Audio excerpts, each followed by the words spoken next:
The road that kept me driving. I never believed roads could feel alive. I'd driven nights for years, empty highways, gas stations humming like dying insects, long stretches where your headlights feel like they're cutting through nothing at all. You get used to the silence. You trust it. That night, I was driving north through rural Pennsylvania, a shortcut I'd taken dozens of times before. My GPS said I had 3 hours left. The road was straight, dry, and empty. Perfect conditions. That's when I realized I hadn't passed a mile marker in a long time. At first, I shrugged it off. Sometimes they fall. Sometimes you miss them. But then I checked my dashboard clock. 23 minutes had passed. Same stretch of trees. Same bend in the road. Same yellow warning sign leaning slightly to the left. I slowed down. The sign passed again. I told myself I was tired. That's what night driving does. It plays tricks on you. I rolled the window down, letting cold air slap my face. The smell hit me first. Damp leaves. Rust. Something old, like wet metal that's been sitting too long. My radio crackled, cutting out mid-song, replaced by low static. No big deal. Rural dead zone. Then a voice came through. Not words. Breathing. Slow. Wet. Right in my ear. I slammed the radio off so hard my knuckles hurt. The car went silent except for the engine and my heartbeat. I laughed, shaky, louder than necessary. Get it together, I muttered. I reached for my coffee. It was still warm. I hadn't been driving that long.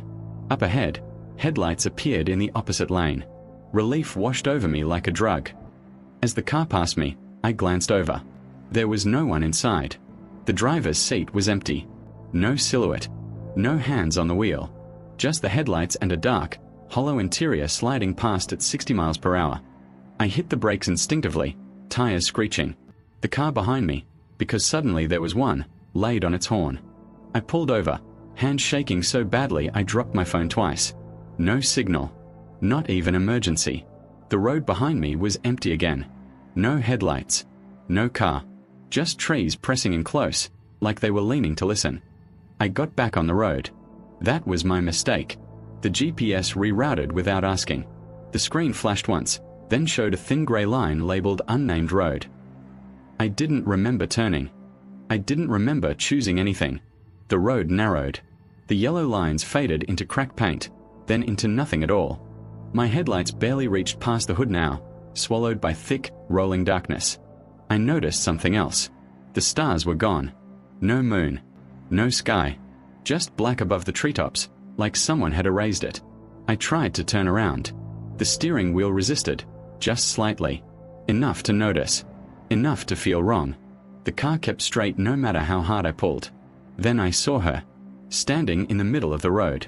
She wore a pale dress, hanging loose like it had been slept in for years. Bare feet.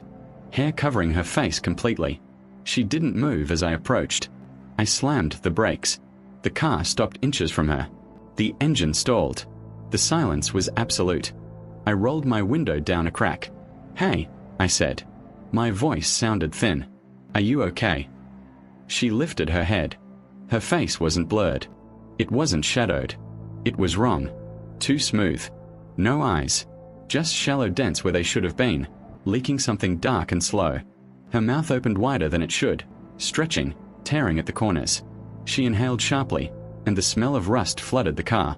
From behind her, headlights appeared, coming fast. I floored the ignition. The engine roared back to life just as the headlights behind her slammed into my rear bumper. The impact threw me forward.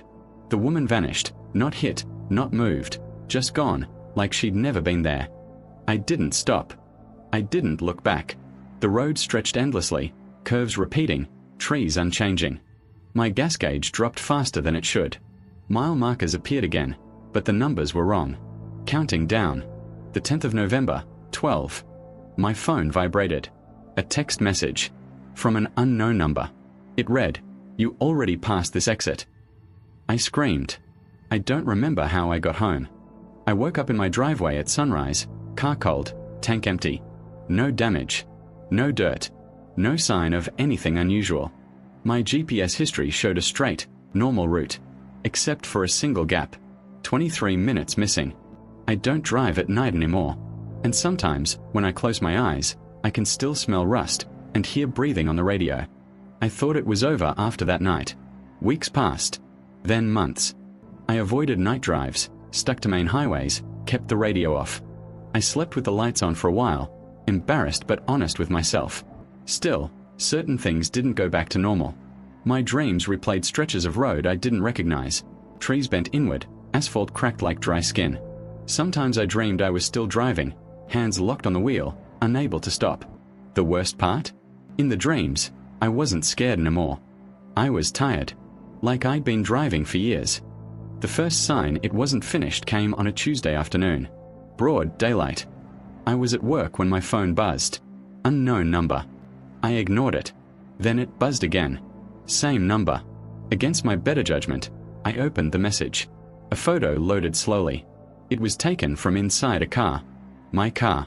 The dashboard clock read 2:17 a.m. Outside the windshield was that same road. No lines, no stars, trees too close. At the bottom of the image was a message. You left something behind. My hands went numb. I checked my phone's location data. The photo had been taken 6 minutes ago. I was sitting at my desk. That night, the dreams changed. I wasn't alone anymore. I dreamed of the woman in the white dress, but she wasn't standing in the road this time. She was in the passenger seat. Her head turned slowly toward me, joints popping softly, like wet branches snapping. When she spoke, her mouth didn't move. You didn't finish the drive. I woke up choking on the smell of rust. My car alarm was going off outside. I ran to the window. The headlights were on. The engine was running. I never left the house. The driver's door was open. I should have called the police. I didn't. Some instinct, primal, sick, told me they wouldn't find anything wrong.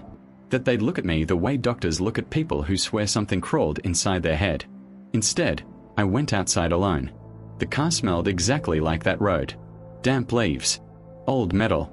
The radio was on. Static. Then breathing. I turned it off with shaking fingers. On the passenger seat was something that hadn't been there before. A mile marker. Metal. Bent. Rusted. It read 0. My phone buzzed again. Last exit. I didn't sleep after that. By sunrise, I'd convinced myself there was only one way this ended. You don't outrun things like that. You don't ignore them. Roads don't forget drivers, and whatever that place was, it still considered me unfinished business. So I did the thing I swore I never would. That night, I got back in the car. I didn't turn on the GPS. I didn't need to. The road found me. 10 minutes into the drive, my surroundings changed. Street lights vanished. Cell signal dropped. The sky went black again. Stars erased like chalk from a board. The steering wheel tightened under my hands. The dashboard clock blinked. 2:17 a.m. The unnamed road welcomed me like an old habit. This time, I noticed things I hadn't before. Shapes carved into tree trunks, deep grooves, like tally marks. Dozens of them. Hundreds. The road surface was scarred with long black streaks, as if countless cars had slammed their brakes in the same spots. I passed wrecks half sunk into the dirt.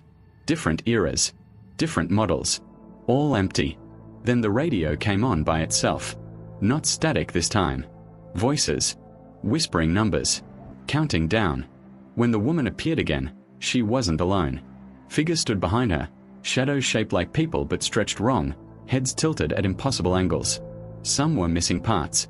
Some looked almost normal, except for their eyes, which reflected my headlights like animal glass. She stepped closer. "You don't remember stopping," she said, not aloud, but inside my skull.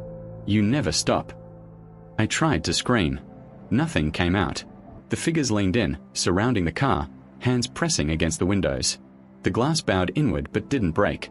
Their faces slid across it, leaving dark smears. Then I understood. They weren't blocking the road. They were waiting for me to join them. The mile markers reappeared. But now they counted up. 1.2.3. Each number made the road feel heavier, like gravity was increasing. My chest hurt. My vision tunneled. The engine screamed even though I wasn't pressing the gas. Ahead, I saw headlights again, the same empty car from before, idling in the opposite lane. It stopped. The driver's door opened. Something inside me knew that car was mine. From another loop. From another failure. The woman smiled. For the first time. And she said, "Pull over." I don't know what choice I made. I only know this. Every so often, late at night, someone driving alone will swear they passed a car just like theirs, same color, same plates, idling on the shoulder of an unnamed road. They'll say the headlights were on. They'll say the radio was breathing. And they'll say the mile marker nearby read 0. If you see it, don't stop. It's waiting for someone else now. I didn't pull over. I wish I could say that was bravery, or willpower, or some last spark of survival instinct. The truth is simpler.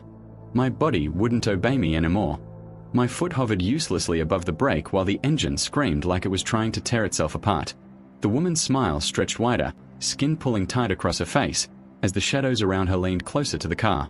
The road ahead split into dozens of lanes, all identical, all curving gently into darkness. You don't choose the exit, she said. You choose the drive. The headlights went out. The car kept moving. I couldn't see, but I could feel the road, every crack, every dip, like it was under my skin instead of the tires. The whispers on the radio turned into voices I recognized. My father, an old friend, a woman I once loved. Each of them said my name like they'd been calling for hours. The dashboard clock began cycling. 2:17, 2:17, 2:17. I realized then that time wasn't stuck. It was finished. Ahead, something massive rose from the dark. Not a tunnel, not a bridge, but a shape too large to understand all at once. A mouth. The road led straight into it. As the car crossed the threshold, memory collapsed. I saw every night drive I'd ever taken, every time I pushed past exhaustion, every time I told myself just a little farther. Every moment I ignored the quiet voice that said stop. They weren't random. They were invitations. The road wasn't haunted. It was hungry. The woman's voice filled everything. We are the ones who didn't stop, she said. We are the ones who arrived. The car slowed for the first time. Around me were others. Cars frozen mid-drive, headlights still on, engine still warm. Inside each one was a driver, eyes open, hands locked to the wheel, mouths moving in silent counting. None of them were aging. None of them were alive. I understood my role then. The road doesn't kill you. It keeps you driving. Your body becomes the bait. Your memory becomes the map. When exhaustion finally wins, when your mind slips just enough, the road uses you to guide the next one in. That's why the GPS reroutes. That's why the mile markers lie. That's why the radio breathes. I felt myself being pulled apart, not torn, but stretched, thinned into something long and narrow and endless. My hands fused with the wheel. My eyes burned into headlights. My voice drained into static. I wasn't disappearing. I was becoming infrastructure. Now, I understand why people say roads have personalities. Some feel welcoming. Some feel wrong. This one feels patient. Because it's always full, but never complete. Somewhere, right now, someone is driving at night, a little too tired, a little too confident. They'll miss a mile marker. They'll smell rust. They'll hear breathing where music should be. And when they pass a car idling on the shoulder, headlights on, door open, they might swear the driver looked familiar. They'd be right. If you're reading this and it feels like a warning, it isn't. It's a description. You're already closer than you think.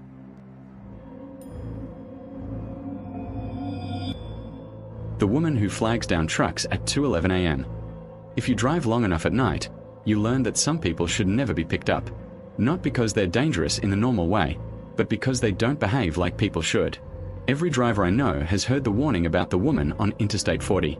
She only appears after 2:11 a.m., and if you stop for her once, she makes sure you never stop again. I didn't believe the stories. I was heading east through Arizona, hauling refrigerated freight, fighting off fatigue with bad coffee and louder music. The road was straight, empty, hypnotic. That's when I saw her, standing on the shoulder, arm raised, white dress moving slightly in the desert wind. I checked the clock. 2:11 a.m. A chill crawled up my spine. She was too clean for someone stranded out there. No dirt on her feet. No bag. No phone light. Just her arm, waving slowly, never frantic, never tired. I passed her. The moment she vanished from my headlights, my CB radio clicked on by itself. Why didn't you stop? Her voice came through clear as day. I nearly swerved. No one else was on the channel. I grabbed the MIC. Who is this? Silence. Then, softer. I don't like walking. The smell hit me next. Cold air. And something old. Like fabric sealed away for decades. The sleeper curtain behind me shifted. Slowly. I didn't turn around. Every instinct told me not to look behind that curtain. Night drivers learn early that once you see something in a cab that shouldn't be there, you've already lost control of the situation. I kept my eyes forward, hands steady, pretending nothing had changed. The curtain shifted again. Not from wind. Not from the truck moving. Something pressed against it from the other side, stretching the fabric outward just enough to show a vague human outline. My CB radio crackled. "You drive too fast," her voice said calmly. "It makes the walking worse." I swallowed. "You're not in my truck," I said, more to convince myself than her. She laughed. It sounded dry. Hollow. Like air passing through an empty room. I checked the mirrors. The shoulder was empty. No footprints. No movement. No woman in white chasing after me. But the smell grew stronger. Old cloth. Dust. And something faintly sweet, like flowers left too long at a grave. "Where are you trying to go?" she asked. Her voice no longer came from the radio. It came from right behind my seat. I felt her breath on my neck. Cold. Measured. As if she were counting the seconds between each inhale. The truck drifted slightly toward the shoulder before I corrected it. Heart hammering. "You need to get out," I said. "Now." She sighed. "I can't," she replied. "You didn't stop." The headlights caught a sign ahead. Rest area. 1 mile. Relief surged through me. Lights meant people. Cameras. Noise. Rules. She went very still. "You won't like what happens if you slow down," she whispered. The temperature in the cab dropped sharply. Frost crept along the edges of the windows. My breath turned white. The engine tone changed. Lower. Strained. Like it was pulling more weight than before. I pressed the accelerator. The truck fought me. Something heavy settled into the sleeper behind me. And then she spoke again, closer than before. "If you stop here," she said softly, "you'll see what I really look like." The rest area lights appeared ahead, and they were already turning off. I eased off the accelerator. Not much. Just enough to let the engine settle. The moment the truck slowed, the rest area lights ahead died completely, plunging the highway back into darkness. The sign for the exit twisted slightly in my headlights, letters stretching, then snapping back into place like something breathing. She laughed behind me. Up close, the sound wasn't hollow anymore. It was wet. "You always slow down," she said. "Everyone does." The sleeper curtain slid fully open. I saw her then. She wasn't wearing a white dress. That was her skin. It hung loosely on her frame, stretched thin and colorless, stitched together in places like it had been repaired too many times. Her joints bent the wrong way as she leaned forward, neck extending farther than it should, face stopping inches from my ear. Her face looked unfinished. Eyes too deep. Mouth too wide. And no teeth, just gums that moved as she spoke. "I walked this road before it was paved," she whispered. "Cars didn't stop then either." The temperature dropped so fast my windshield cracked with a sharp ping. Ice raced across the glass. The steering wheel went numb in my hands. "You can leave," she continued calmly. "But I stay." She reached forward. Her fingers passed through the seat and into my chest.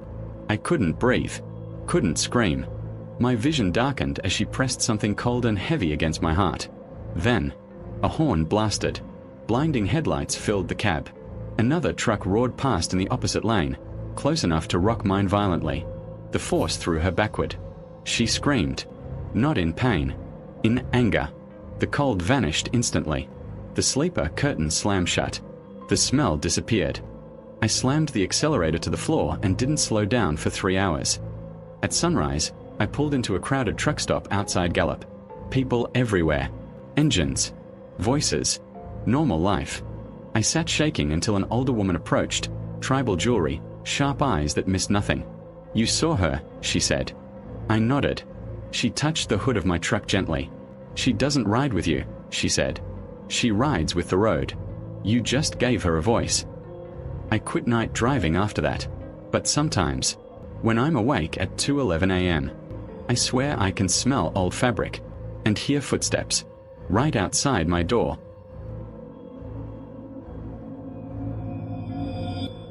The headlights that never overtake you. There's a stretch of Interstate 57, where the road is so flat you can see headlights from miles away. They rise and fall with the land, hovering like distant stars. Most of the time, those lights eventually pass you, or you pass them. But drivers talk about a pair that doesn't. Headlights that stay behind you at the exact same distance, no matter how fast you go. I noticed them just after midnight. 2 white dots in my rearview mirror, steady and calm. I was doing 72 in a 70, cruise control set, nothing unusual. 10 minutes later, they were still there. Same spacing, same height. Not gaining, not falling back. I sped up to 80. So did they. I slowed to 60. They matched me again. No engine sound. No high beams. Just constant, patient light. I tried changing lanes. The headlights drifted with me, sliding across the mirror as if attached by an invisible string. When I moved right, they moved right. When I centered again, they did too. I told myself it was coincidence. A tired brain inventing patterns. Then my phone buzzed. No signal. Yet the screen lit up with a notification. Unknown contact. Keep your speed. My stomach dropped. I locked the phone and focused forward. The road signs began to repeat. Exit 214. Then another exit 214. Identical damage on the guardrail. Same dead tree leaning toward the shoulder. The headlights grew brighter. Not closer. Just brighter. As if whatever was behind me was adjusting. So I could see it better. I told myself I wouldn't panic. Panic makes you do stupid things. Slam brakes, pull over, make eye contact with whatever wants you to notice it. I kept my speed steady and stared at the lane ahead like it was the only thing left in the world. The message buzzed again. Unknown contact. Good. Then another. Don't brake. My phone showed no service. No bars. No carrier. Just those words, glowing against the dark interior. The headlights behind me shifted slightly higher. That's when I realized they weren't the headlights of a car. They were too far apart. And too level. Whatever followed me wasn't riding on 4 wheels. I passed a sign warning of roadwork ahead. Cones lined the shoulder, their reflective bands flickering like nervous eyes. No workers. No equipment. Just a narrowing lane and nowhere to go but forward. The headlights brightened again. The light spilled into my car, bleaching the dashboard, washing color from everything it touched. My shadow stretched long across the windshield, thin and warped. I eased my foot off the gas by a single mile per hour. The light surged. My phone vibrated violently. Speed. The word filled the screen, larger than before. Fear finally broke through my focus. What do you want? I shouted, feeling ridiculous the moment the words left my mouth. The response didn't come from the phone. It came from the road itself. The asphalt ahead shimmered, rippling like heat off summer pavement, even though the night was cold. To follow, a voice said, deep, layered, echoing from the lane markings. The construction zone ended as suddenly as it began. The cones vanished. The lane widened. And that's when the headlights moved. They slid closer, not rushing, not lunging, just deciding the distance no longer mattered. My exit appeared ahead. Home. I signaled right. The headlights stayed centered. Didn't follow the signal. Didn't react. They were waiting. I took the exit. The blinker clicked softly in the dark, a sound far too normal for what I was about to do. The ramp curved away from the interstate, dipping down into a pocket of trees that swallowed the light almost immediately. The headlights didn't follow. They stayed on the highway. For a heartbeat, relief flooded me so hard my vision blurred.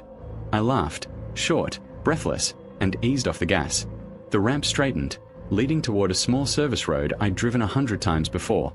Then the headlights appeared in front of me. Not approaching. Already there. I slammed the brakes. The car skidded, tires screaming. The lights didn't move. They hovered just above the pavement, level and impossibly steady, casting no shadows. My phone lit up one last time. Unknown contact. You broke formation. The air pressure changed. My ears popped. The trees along the ramp bent inward, trunks bowing like they were being pulled by gravity itself. The headlights began to separate. Slowly, revealing the space between them. There was no vehicle. Just a tall, vertical shape made of darkness, edges defined only by the light it carried. It leaned closer. Not forward, downward, as if it was standing on the night sky itself and peering into my car. You are out of position, it said, the words vibrating through the steering wheel and into my bones. The road behind me vanished. Where the ramp should have been was only a flat wall of darkness, smooth and lightless, like the world hadn't finished rendering itself. I was no longer stopped. I was held. I did the only thing I could think of. I turned off the engine. The sudden silence was deafening. The headlights flickered. Once, twice. Then they went out. When my vision returned, it was morning. My car sat parked perfectly on the shoulder of Interstate 57. Hazard lights blinking. Traffic passing by like nothing had ever happened. A state trooper knocked on my window. "You okay?" he asked. I nodded, unable to speak. He frowned. "You stopped in a bad place last night. Dispatch logged your car doing a steady 70 for over an hour without changing speed once." My blood ran cold. "I took an exit," I whispered. The trooper shook his head slowly. "No exits where you were." I don't drive at night anymore. And when I'm on the highway during the day, I never use cruise control. Because sometimes, when traffic is light, I see them far back in my mirror, waiting for me to fall back into line. Before you click away, think about this. Tonight, when you're driving alone, no traffic, no radio, just headlights and road. Remember what you just heard. If you've ever seen something on the highway you couldn't explain, if you've ever felt like you were being followed, or like the road was watching you, don't ignore it. Comment below. Tell us which story disturbed you the most, or share what you saw on a night drive that still doesn't make sense. And if you drive at night, or know someone who does, please like this video and subscribe now, because these stories aren't over, and the highway never forgets who listens.